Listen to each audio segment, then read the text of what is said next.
Hello friends, नमस्ते। कस्तो हुनुहुन्छ हजुरहरू?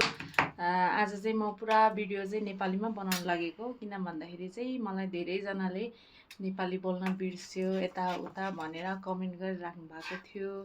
खासै नेपाली बोल्न बिर्से चाहिँ होइन, इन्डिया बस्ने भएर अब प्रायः जस्तो अब हिन्दी नै बोल्नु पर्ने, अब यहाँ खासै नेपाली बोल्ने मान्छे नभएर चाहिँ म हिन्दी नै बोल्छु धेरै जसो। अनि आज चाहिँ हामी चिकन मोमो बनाएर खान लागेको। अनि चिकन मोमो बुढाले घरमै किमा बनाउँदैछ। अनि यो चाहिँ अचारको लागि लसुन, अनि यो चाहिँ मोमोको लागि प्याज केलाइराखेको। अनि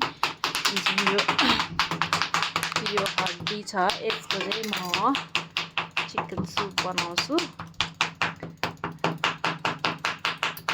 बुढा, तपाईँले मैले मोमो बनाएको पहिला कहिले खाएको छैन, फर्स्ट टाइम हो नि होइन? यो मेरो फर्स्ट टाइम एक्सपिरियन्स हो। यो मोमो खानुले गर्दा म यहाँ कसाई बनिनु परिरहेको छ। मलाई चाहिँ यो चिकन किमा चाहिँ बाहिर गरेको मन नपर्ने भएर चाहिँ घरमा यति बनाउनु भन्दा चाहिँ लागेको। मलाई के सम्झ्यो भने मैले एउटा पुरानो भनाइ सम्झ्यो, हात खुट्टा चल्दैन मजेरीमा फल्दैन भनेर। त्यही भएर आफ्नो हात खुट्टा चलाउँदैछु। हात मात्रै चलाउँदैछु, खुट्टा चाहिँ होइन।